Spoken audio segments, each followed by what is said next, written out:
फिर शुरू कर तो बोला ना भाषा ये तो तमीज में रहो, तमीज में अपनी भाषा में लगाम दो, अपनी भाषा में लगाम दे, औकात में रह तू, अपनी भाषा में लगाम दे, डिबेट छोड़कर भागेगा तू। अपनी दुनिया कैसे भाषा ये पावर का राज नहीं है जो तू मुझे तुम लेगा। अरे इतना कहने में कि अपनी भाषा तहजीब पैदा की तुम्हें मिर्ची लग जाती है। भागेंगे आप इस बात को सुनने में हिम्मत है तो भगा के दिखा दे, अरे हिम्मत है तो भगा के दिखा दे। दोस्तों तो आज की डिबेट बहुत ही शानदार होने वाली है, क्योंकि आज की डिबेट वर्क फोर्ड के ऊपर है, जो कि बहुत ही रोमांचक और मज़ेदार है। क्योंकि इसमें कपिल शर्मा जी ने आपस में मतलब 20 डिबेट में लड़ाई होने लग गई इनकी आपस में, और खूब गर्मा गर्मी का माहौल हो गया। चलिए देखते हैं, खूब मज़ा आने वाला है। सकते कि इनकी मनमानी पर रोक लग जाएगी, ये खुलकर बता नहीं सकते कि जो असीमित शक्तियां हैं वो इनको इस देश में बरकरार हमेशा चाहिए, इसीलिए शायद जवाब नहीं दे पा रहे। अब देखिए, मुसलमानों को टारगेट करने के लिए बैठी है तो अलग बातें। मैं किसी को टारगेट नहीं करने बैठी, मैं सिर्फ आपसे सीधा सा सवाल पूछ रही थी जिसका आपका जवाब आपके पास नहीं है। अब देखिए, हाफिज नूर साहब सुनिए, हाफिज जब तक बात मेरी पूरी नहीं होगी या तो मैं हट जाऊंगा। अरे भाई आप हट जाएंगे तो मैं क्या करूं, मुझे तो एंकर ने पूछा है ना। यहाँ पर दादागिरी नहीं चलेगी। अरे भाई हाफिज जी, जो सवाल आपसे पूछा जा रहा है उसका आप जवाब दे नहीं रहे। अब आप महिला को तुम बोल रहे होगे दादागिरी नहीं चलेगी, ये तो जुबान है तुम्हारी। क्यों है भाई? एक महिला एंकर को तुम ये बोल रहे हो कि दादागिरी नहीं चलेगी। कोई फर्क नहीं पड़ता कपिल जी, मुझे कोई फर्क नहीं पड़ता उनके बोलने से। उनके पास मेरे सवाल का जवाब नहीं है तो वो जवाब दे नहीं पा रहे। ये तहजीब है तुम्हारी।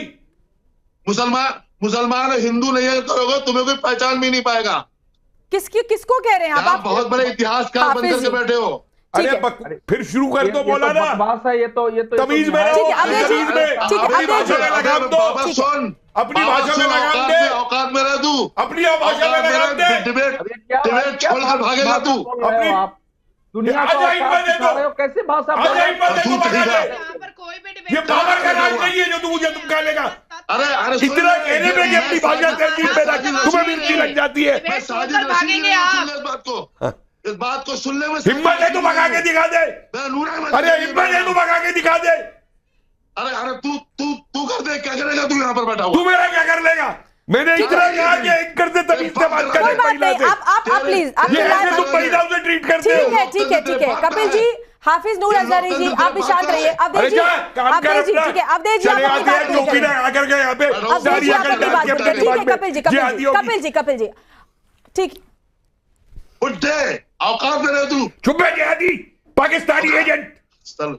किस तरह की भाषा का इस्तेमाल आप कर रहे हैं हाफिज नूर अहमदी जी? किस तरीके की भाषा, पाकिस्तान किस तरह की भाषा का इस्तेमाल कर रहे हैं आप? आजा जवानी दिखा अपनी, आजा हिम्मत है, आजा। ठीक है कपिल जी आप शांत रहे। दिखा जवानी अपनी, आगे दिखा दूंगा तुझे। कपिल जी शांत रहिए। अजहरी साहब आप भी शांत रहिए। हम यहाँ बहस करने आए हैं, लड़ाई करने नहीं। हम यहाँ डिबेट करने आए हैं, चर्चा करने आए हैं, लड़ाई करने नहीं आए। अजहरी जी प्लीज ऐसे कमेंट्स मत कीजिए। कपिल जी आप भी ऐसे कमेंट्स मत कीजिए। मैंने नहीं शुरुआत की। ठीक है दोनों शांत हो जाइए। सवाल मेरा अवधेश जी से था। अवधेश जी जिसके दिमाग में अकल तक नहीं है, बात तक नहीं सुन सकता। ठीक है कपिल जी आप भी शांत हो जाइए। अजहरी जी आप भी शांत हो जाइए। मैं आती हूँ दोनों के पास। अवधेश जी मैं आपका भी जवाब लूंगी, लेकिन ये रह गया है डिबेट को डिरेल करो। जानकारियां हो गया, यही असीमित शक्तियां आप चाहते हैं और शायद इसीलिए आपको अब मिर्ची लग रही है। अवधेश जी मतलब सेना रेलवे के बाद वक्त के पास सबसे ज्यादा संपत्ति है, और फर्जीवाड़े की अगर मैं पूरी लिस्ट दिखाऊं तो बहुत सारे ऐसे मामले सामने आए जहां आरोप लगे हैं। अब परेशानी क्या है अजहरी साहब वो तो बता नहीं पा रहे, क्योंकि जब पहले संशोधन हुए इन्हें सब कुछ अच्छा लगा। कांग्रेस सरकार में जब इनको जमीनें दे दी गई इनको बहुत अच्छा लगा, लेकिन अब अगर कुछ बदलाव हो रहे हैं पारदर्शिता के लिए तो बहुत परेशानी हो रही है। कोई बदलाव नहीं। मुसलमान सवाल अवधेश जी से। अजहरी जी आती हूँ मैं आपके पास। अवधेश जी अरे भाई हाफिज जी हम लोग इस भाषा में बात नहीं करते हैं, आप जानते हैं हम डिबेट करते हैं। आप जिस भाषा में सुनिए जिस भाषा में आप बात कर रहे थे, सुनिए ना पूरी बात सुनिए ना, वो भाषा हम लोगों को भी आती है। करते हैं साहब, हमारी आपसे कोई भी तकरार नहीं है। नहीं हम ऐसी भाषा प्रयोग नहीं करते हैं, कर ही नहीं सकते हैं, और आपसे भी इल्तिजा है। नहीं सुनिए, आपसे भी होगी तो हम जरूर बोलेंगे साहब। नहीं आप नहीं देखिए, अब डिबेट में आप किसी को कुत्ता और ये सब तो हम लोगों ने कभी सुना नहीं। हम अपनी बात रखने आते हैं, आप अपनी बात रखेंगे, हम अपनी बात रखेंगे, सभ्य भाषा में रखेंगे। आप वरिष्ठ शख्सियत है, आपका बहुत एहतराम है दिल में मेरे। ना लेकिन अभी आप ये बात गलत कह रहे हैं। मैंने कुत्ता वगैरह नहीं कहा किसी को। नहीं, अभी मैं निकलवा के बता दूं, आपके शब्द सुनाई दिए हैं, मैं ऐसे नहीं बोल सकता निकलवाइए हूं। आप अवधेश जी, उन्होंने उनकी उम्र पर कहा था, उन्होंने उनकी उम्र पर कहा था। श्वेता, मैं बिना सुने हुए कोई बात नहीं करता हूं। मैंने सुना, मुझे तकलीफ इसलिए हुई है कि हम अगर आप कुत्ता दिखा दो, ठीक है अवधेश जी, उस पर अवधेश जी आप मुझे बताइए। ऐसा है, ठीक है, जो मैंने आपसे सवाल पूछा उसका जवाब दीजिए अवधेश जी। मैं उत्तर देता हूं, लेकिन सवाल यह है कि डिबेट का एक बिल्कुल एक मर्यादा होती है, और वो मर्यादा जब आपके पास तथ्य नहीं होते हैं तभी आप भंग करने के लिए आगे बढ़ते हैं। ठीक है अवधेश जी, गलत बोल रही हैं आप। बोलने दीजिए ना भाई, गलत बोल रही हैं, बोलने दीजिए। बिल्कुल सही, और आप अजहरी जी बिल्कुल सही बोल रहे हैं, आप बिल्कुल सही भाषा का इस्तेमाल कर रहे हैं। आप अवधेश जी को बोलने देंगे या नहीं? अवधेश जी आप बोले। नहीं, अरे एक मिनट रुक जाइए। देखिए, ऐसा है कि अगर इस देश में कोई भी कानून या संशोधन किसी एक समुदाय के खिलाफ होगा तो वो संविधान के विरुद्ध होगा, वो संसद में पारित ही नहीं हो सकता है। बिल्कुल, अगर कोई भी विधेयक टारगेट कर रहा हो कि ये मुसलमानों का विरुद्ध है तो यह देश नहीं चल सकता है। लेकिन अगर कोई किसी भी कानून में कोई विसंगति है, एनोमलीज है, तो उसमें उसको थोड़ा बहुत उसको ठीक करने की आवश्यकता होती है। अब मैं उस कानून के बजाय मैं ये कहना चाहूंगा कि क्या इस देश में मुसलमानों ने वक्फ के विरुद्ध मुकदमे किए हैं कि नहीं किए हैं कि हमारी संपत्ति वक्फ के बड़े लोगों ने कब्जा किया है? आखिर जो ठीक है, इसका जवाब प्रेम जी से लेती हूँ। प्रेम जी, आप कह रहे हैं कि ये जानबूझकर दखल अंदाजी की जा रही है। अवधेश जी ने बहुत ही वाजिब सवाल उठाया, क्या आप नहीं चाहते कि महिलाओं की भागीदारी बढ़े? आप नहीं चाहते जो वंचित शोषित मुसलमान है उनकी भागीदारी बढ़े? और जो सवाल उन्होंने पूछा, क्या मुसलमानों ने ही वक्फ के खिलाफ कोर्ट में नहीं मुकदमे दायर करवाए हैं? आप बताएं। देखिए, जो पॉजिटिव नोट पे बातें होती हैं वो उसको तो उस पर चर्चा मतलब डिबेटेबल वो नहीं है, उस पर विवाद भी नहीं है। लेकिन जैसे अभी आपने मध्य प्रदेश हाई कोर्ट का वर्जन दिखाया, उसी में वही जज साहब कहते मैं तो ये सारी बातें आपको समझाने के लिए कह रहा हूँ, कोई वो टिप्पणी नहीं लिख रहा हूँ।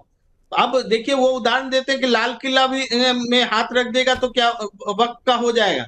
ये गलत उदाहरण है जज साहब का। जो मैं आपको बताऊं क्या? नहीं, क्यों नहीं उठाएंगे सवाल? बोलने दीजिए मुझे, मेरी बात प्रेम जी, मेरे पास पूरी लिस्ट है, मैं आपको बताऊं क्या? देखिए, तमिलनाडु के तिरुचि जिले का मामला आपको पता होगा, जहां हिंदू बाहुल्य जो पूरा का पूरा गांव था वो वक्फ ने उस पर अपना दावा किया, जिसमें 1500 साल पुराना मंदिर भी जो था वो भी वक्फ बोर्ड के अधीन आया।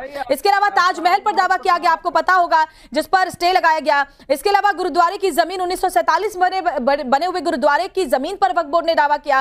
दिल्ली के सेंट्रल विस्टा प्रोजेक्ट पर वक्फ ने दावा किया। अलीगढ़ का हिंदू मठ वक्फ संपत्ति बता दिया। तो ऐसे तो लंबी एक फहरिस्त है। दिल्ली की डीडीए की जमीन पर कब्जा किया, हैदराबाद का 5 स्टार होटल कब्जा किया। तो देखिए, मेरे पास तो पूरी की पूरी लिस्ट है अवधेश जी। और तो उसके बाद भी बोलने तो दीजिए, आप बोलने ही नहीं देंगे तो कैसे होगा? वक्फ बोर्ड जो मुसलमानों से संबंधित जमीन है उस पर ही दावा कर सकता है।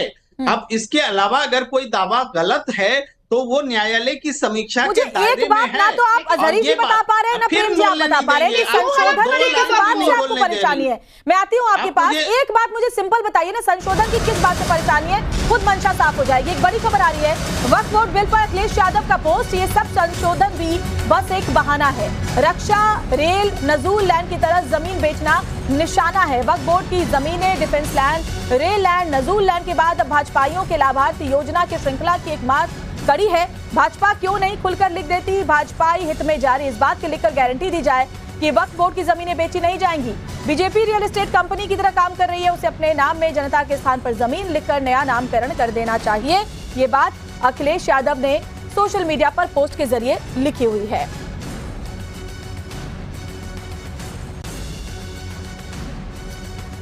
और देखिए, एक के बाद एक रिएक्शंस भी सामने आ रहे हैं। समाजवादी पार्टी इसको लेकर विरोध करने का मन बना चुकी है। लालजी वर्मा ने क्या कुछ कहा वो भी आपको सुनवा देते हैं।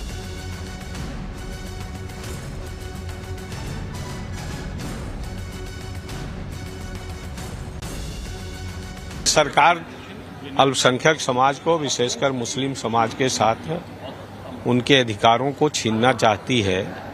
वक्फ संपत्ति का मतलब है कि वक्फ की गई हुई भूमि, जो उनके पूर्वजों द्वारा भूमि वक्फ की जाती है, तो निश्चित रूप से उसके ऑटोनॉमस बॉडी पर किसी तरह का प्रतिबंध नहीं लगना चाहिए। किसी तरह का संशोधन मेरी समझ से उचित नहीं है।